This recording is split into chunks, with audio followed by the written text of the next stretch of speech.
الحمد لله وحده والصلاة والسلام على من لا نبي بعده. أما بعد فأعوذ بالله من الشيطان الرجيم. بسم الله الرحمن الرحيم. اهدنا الصراط المستقيم صراط الذين أنعمت عليهم غير المغضوب عليهم ولا الضالين آمين. سامعین ذوی الاحتشام، آئیں سب سے پہلے حضور احمد مجتبی محمد مصطفیٰ ارواحنا فدا صلی اللہ علیہ وسلم کی بارگاہ ناز میں درود و سلام پڑھیں. اللہم صلی علی سیدنا شفیعنا حبیبنا و نبینا و مولانا و مأوانا و ملجانا محمد مبارک وسلم صلاۃ و سلام علیک یا رسول اللہ وعلی آلک و اصحابک یا نبی اللہ صلی اللہ علیہ وسلم. زندگی اور موت. زندگی ایک فسانہ ہے اور موت ایک حقیقت ہے. ایک اختتام ہے زندگی کا، اور جہاں زندگی ختم ہوگی وہی موت کا آنا ہے. لیکن پھر بھی ایک بات یاد رکھیں، موت دائمی نہیں ہے، زندگی دائمی ہے.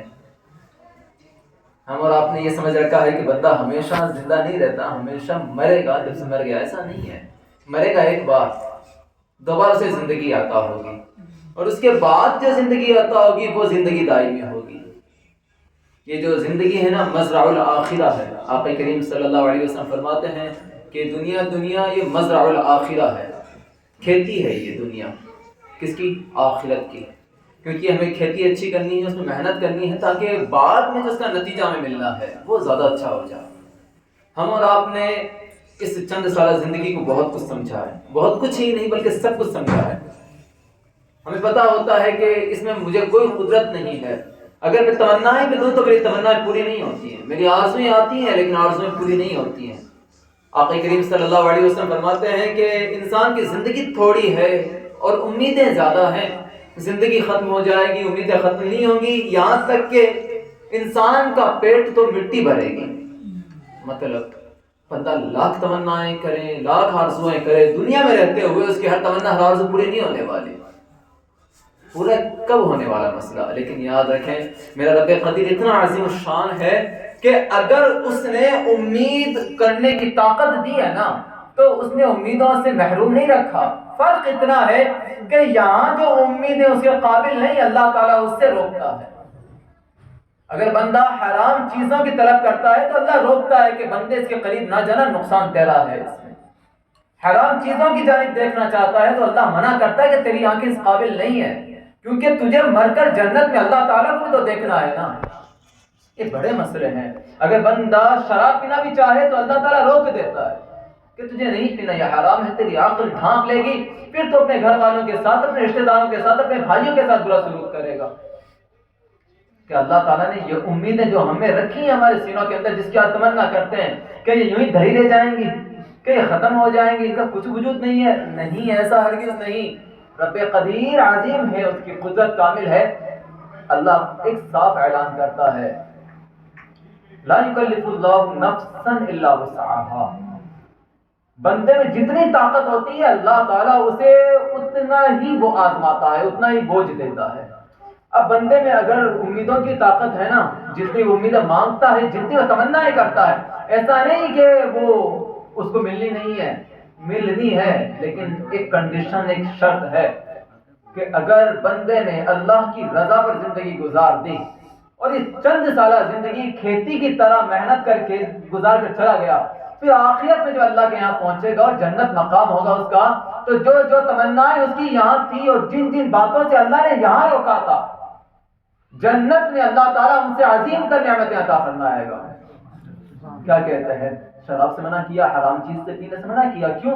کہیں عقل خراب نہ ہو جائے، کہیں منہ میں بدبو پیدا نہ ہو جائے، کہیں رشتوں میں خرابیاں پیدا نہ ہو جائیں. بندے رکا رہے اس چیز سے. اس میں برائیاں ہیں، اس میں نفع بہت کم ہے. پھر بعد میں تو یہ کہتے ہیں کہ یہ تو شیطانی کام ہے، اس سے بچنا ہے. لیکن ذرا سوچیں، اگر ایک بندے نے صرف اس وجہ سے کہ میرے رب قدیر نے منع کیا ہے، اللہ تعالیٰ نے منع کیا تجھے اس کے قریب نہیں جانا، پھر وہ بندہ اسے چھوڑ دے اور پھر جنت میں جائے، اللہ تعالیٰ سب سے پہلے آقا کریم صلی اللہ علیہ وسلم کے ہاتھوں سے اسے جام عطا فرمائے. کہتا ہے نا اِنَّا أَعْطَيْنَاكَ الْكَوْثَرَ، اے محبوب ہم نے تمہیں کوثر عطا کیا ہے.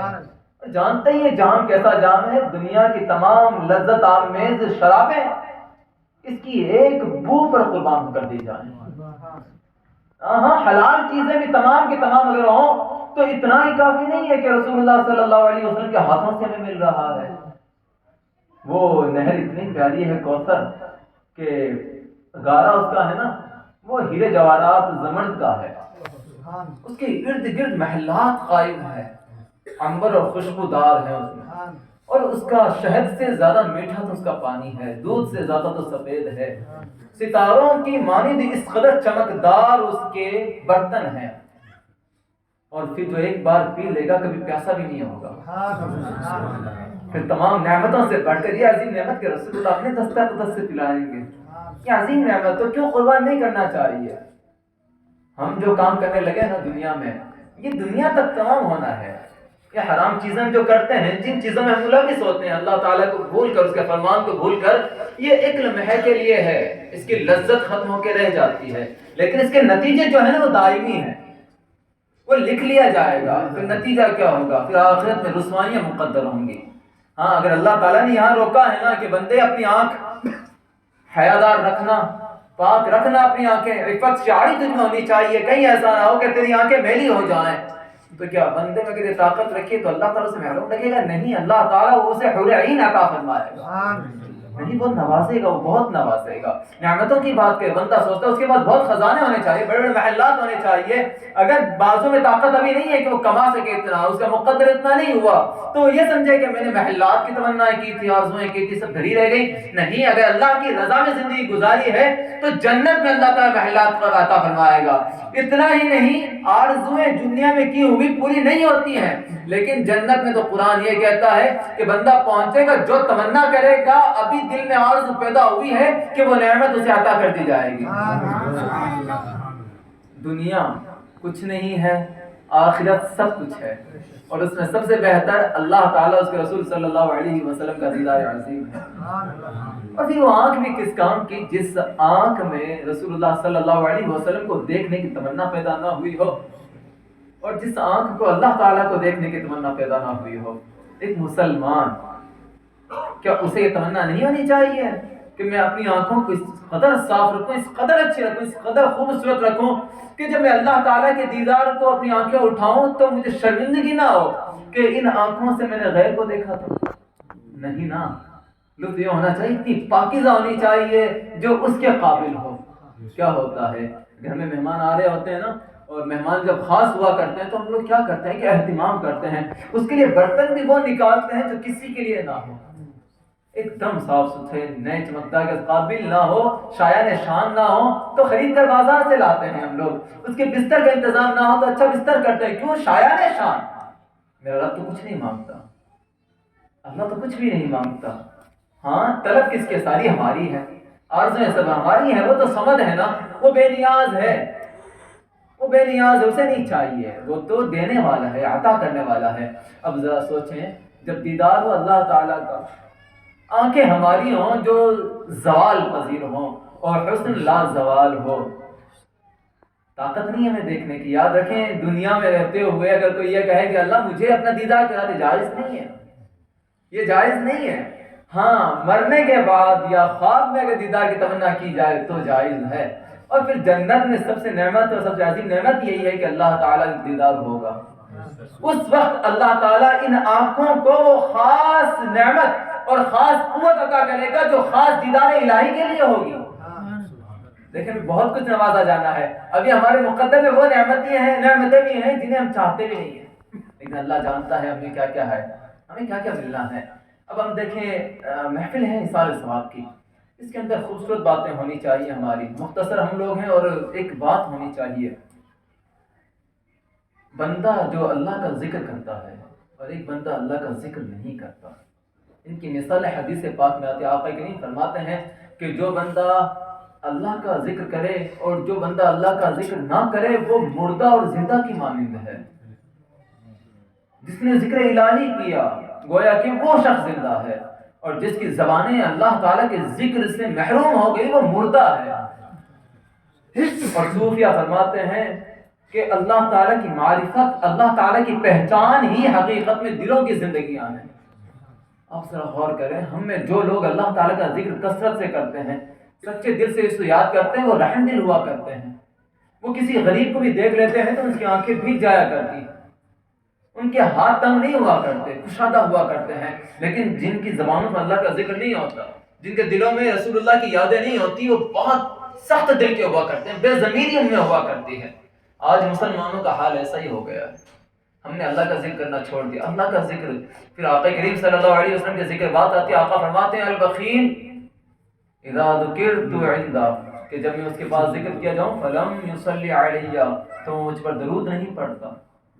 ایک کنجوسی ہے، کنجوسی، کہ جب رسول اللہ کا ذکر کیا جائے اور ہم لوگ درود پاک نہ پڑھیں، ایک کنجوسی ہے۔ اور پھر پتہ ہے یہ ذکر ہم اور آپ کریں نہیں، بلکہ اس لیے بھی کرنا چاہیے کہ اللہ تعالیٰ چاہتا ہے کہ یہ ذکر کیا جائے۔ آپ نے پڑھا نا وَرَفَعْنَا لَكَ ذِكْرَكَ، اے محبوب ہم نے آپ کے لیے آپ کے ذکر کو بلند کیا ہے۔ مفسرین لکھتے ہیں کہ اس کا معنی سمجھنے میں تھوڑی دشواری ہوئی کہ آپ کے لیے آپ کے ذکر کو بلند کیا، آخر ایسا کیوں؟ تو مفسر حضرت قتادہ فرماتے ہیں اذا ذکرت ذکرت معی، محبوب ہم نے آپ کی شان اس قدر بلند کر دی ہے کہ جب جب میرا ذکر ہوگا اس وقت تک تیرا ذکر ہوتا رہے گا۔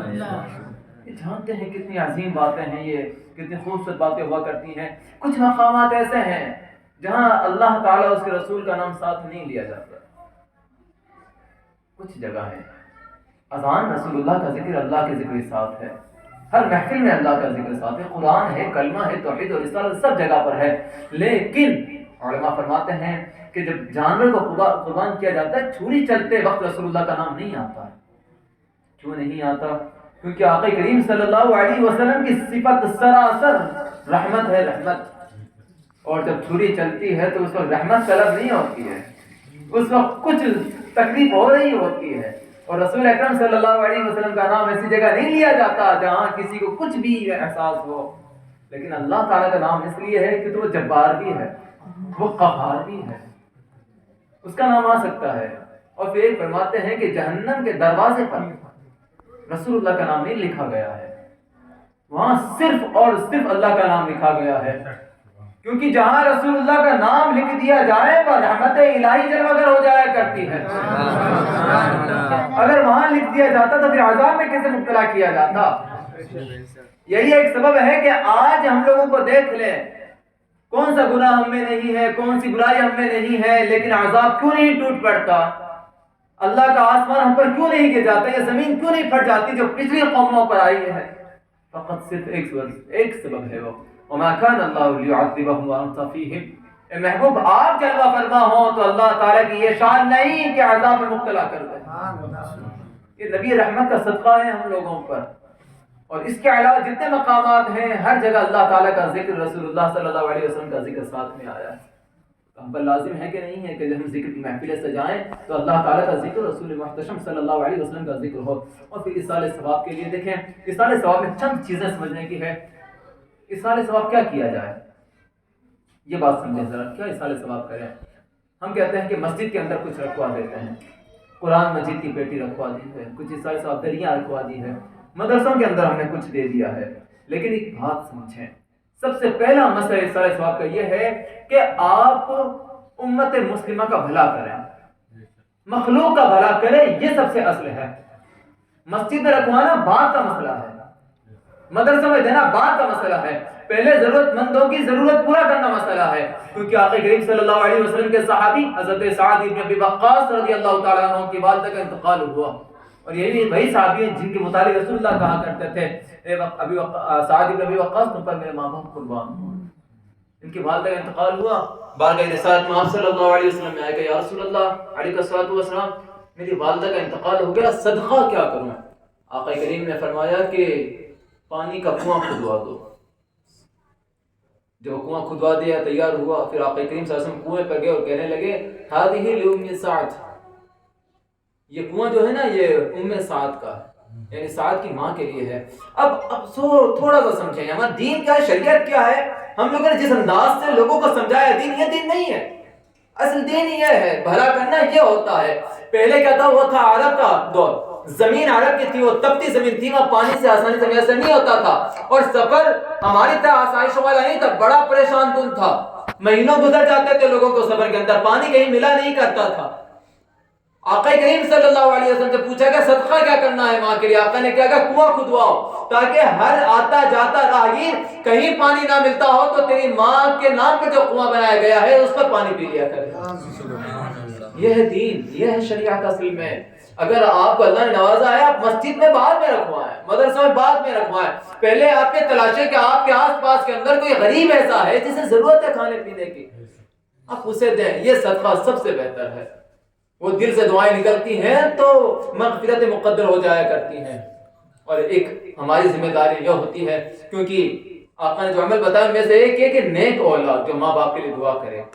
عیسیٰ نبی کی علیہ السلام ایک روز قبرستان سے گزر رہے تھے تو دیکھا کہ رونے کی آوازیں آ رہی ہیں، کوئی رو رہا ہے قبرستان کے اندر، آپ پریشان ہو گئے، پھر گزر گئے وہاں سے۔ کچھ دنوں کے بعد پھر واپس جانا ہوا، اب دیکھا کہ وہی قبر والے خوشحالی میں ہے۔ عیسیٰ علیہ السلام نے بارگاہ الہی میں عرض کی مولا تبارک و تعالی قادر مطلق کچھ روز پہلے آیا تھا تو یہ تڑپ رہے تھے، پریشان تھے، آہوازاریاں تھیں، آج آخر ایسا کیا ہو، یہ خوشحالی میں کیسے ہے؟ اللہ تعالیٰ کہتا ہے کہ اے عیسیٰ جب تم آئے تھے تو یہ گناہوں میں ملوث تھے، لیکن یہ شخص جب انتقال کر کے آیا اس کی بیوی پیٹ سے تھی، اس کی پیٹ میں ایک بچہ تھا، اب وہ بچہ بڑا ہو گیا ہے، جس دن اس بچے نے بسم اللہ الرحمن الرحیم کہا ہے تو میری رحمت کو جوش آ گیا کہ زمین کے اوپر اگر کسی کا بیٹا قرآن مجید پڑھتا ہو، اللہ تعالیٰ کی کتاب پڑھتا ہو، اللہ تعالیٰ کو رحمان و رحیم کہتا ہو، میری یہ شان نہیں کہ زمین کے نیچے اس کے باپ کو عذاب میں مبتلا رکھوں۔ انجیل والوں کا یہ حال ہے، انجیل والوں کا یہ حال ہے کہ زمین کے نیچے اگر ہوں اور اوپر بیٹا پڑھنے لگے تو انہیں بخش دیا جاتا ہے۔ ہم تو صاحب قرآن والے ہیں، ہم تو قرآن مجید والے ہیں، آخری کتاب جو تمام کتابوں کی ناسخ ہے، پھر ہم جب پڑھیں گے تو کیا ہوگا؟ اللہ نہیں بخشے گا ہمارے ماں باپوں کو، ہمارے بھائیوں کو نہیں بخشے گا۔ بالکل حدیث پاک میں آتا ہے جمعہ کا دن ہونا تو اگر کوئی شخص اپنے ماں باپ کی قبر پہ جائے سورہ یاسین شریف پڑھے نا، یاسین شریف، تو اللہ تعالیٰ پڑھنے والے کو بخش دیتا ہے اور جس کے لیے پڑھی گئی اسے بھی بخش دیتا ہے۔ کتنا نوازان ہے۔ اب وہ مسئلہ ہے نا کہ اس کے خزانہ میں کوئی کمی نہیں ہے، ہمارے ہی دامن تنگ ہو کے رہ گئے ہیں، ہمیں اپنے دامن کشادہ کرنے ہوں گے، ہمیں اپنے دامن نہیں دیکھنے ہیں، ہمیں تو یہ دیکھنا ہے کہ ہمیں عطا کرنے والا کس قدر عطا کرتا ہے۔ یہ نہ مانگے مولا ایک دے، دو دے، تین دے، اتنا یہ کہا کرے مولا تعالیٰ اپنے فضل کے دریا بہا دے، میں جتنا نہ مانگوں اس سے زیادہ مجھے عطا کر۔ اور اللہ تعالیٰ کو وہ بندے پسند ہیں جو اس سے مانگا کرتے ہیں، رو رو کر مانگے۔ آپ یہ نہ سوچیں کہ مجھے مانگنا نہیں آتا، میرے پاس الفاظ نہیں ہے، میں کہنے کا سلیقہ نہیں رکھتا ہوں، بے فکر رہے۔ اللہ تعالیٰ کو یہ خوبصورت جملے پسند نہیں ہے، اللہ تعالیٰ کو یہ ترتیب وار باتیں پسند نہیں ہے، اچھی اچھی باتیں اللہ تعالیٰ نہیں، اللہ تعالیٰ تو ان کی بھی اچھی سنتا ہے جو ٹوٹے پھوٹے لفظوں میں اپنے رب کو پکار لیتا ہے۔ ایک حدیث پاک ہوں تمام کو انشاءاللہ سنیں۔ ہوا کیا تھا، اللہ کیسے سنتا ہے؟ پتہ ہے کہ ایک بندہ تھا ریگستان میں گیا، اس کا اونٹ تھا، اس پر پانی تھا، وہ اونٹ غائب ہو گیا، کہیں آگے نکل گیا۔ جب وہ بیدار ہوا تو دیکھا کہ اونٹ بھی نہیں ہے، اس پر پانی تھا وہ بھی نہیں، اسے لگا وہ مر جائے گا، وہ برباد ہو جائے گا، لیکن پریشان تھا، ڈھونڈ رہا تھا، نہیں ملا اونٹ اسے۔ کچھ دیر کے بعد وہ اپنی زندگی سے نا امید ہو گیا کہ اب نہیں بچنا ہے، اب کچھ بھی نہیں ہے، میں بھوکا پیاسا مر جاؤں گا اس ریگستان کے اندر۔ وہ اونٹ سامنے سے آ گیا، پتہ ہے اونٹ کو پکڑ کر اس مسلمان کے منہ سے کیا نکلا؟ اے اللہ میں تیرا معبود، تو میرا بندہ ہے۔ اللہ اکبر، کتنی سخت ترین بات ہے نا، کوئی بندہ ایسی بات کہہ دے، لیکن آقا کریم صلی اللہ علیہ وسلم کے فرمان کے مطابق یہ بات بری نہیں تھی، وہ تو درست ہی تھا، وہی جوش میں تھا کہ اللہ کا شکر ادا کرے، لیکن کلمات اس کی زبان سے نکل گئے۔ ذرا سوچیں، بات نکلی ہے، اللہ نے برا نہیں جانا اس بات کو، تو ہم اور آپ تو اللہ کو اللہ بھی کہہ رہے ہیں، اپنے آپ کو بندہ بھی کہہ رہے ہیں، نہیں کہنا آتا کہ مولا اچھا نواز، اتنا تو کہنا ہے نا کہ مولا دے دے، اتنا تو کہنا آتا ہے، ہاتھ تو پھیلانے آتے ہیں، دامن تو بچھانے آتے ہیں، تو اس کے سامنے بچھا لیں، اپنے لیے بھی مانگے، اپنے مسلمان بھائیوں کے لیے بھی مانگے۔ کیونکہ بندہ اپنے لیے جب دعا مانگتا ہے اس کی دعائیں قبول ہوتی ہیں، بلکہ جب کسی اور کے لیے مانگتا ہے تو اللہ تعالیٰ اس کی دعائیں اور زیادہ جلدی قبول فرما لیا۔ مسلمان ہیں ہم لوگ، یہ اسلام ہے، اس میں ہمیں معاشرہ قائم کرنا ہوتا ہے۔ میں بھی ہوں ایک آپ بھی ہیں، ایک دوسرے کا ہاتھ تھامیں، ایک دوسرے کے لیے دعائیں کریں، ایک دوسرے کو سنبھالیں، پھر ایک جو اسلام ہمیں دیا گیا تھا واپس ہم اسی منہج پر آ جائیں گے، واپس وہی کامیابیاں ہمارا مقدر ہوں گی، وہی خوشیاں ہمیں ملیں گی جو پہلے صحابہ کرام رضوان اللہ علیہم اجمعین کو ملی تھی۔ اللہ تعالیٰ کہنے سننے سے زیادہ عمل کے توفیق عطا فرمائے۔ اشہد ان لا الہ الا اللہ واشہد ان محمدا عبدہ ورسولہ۔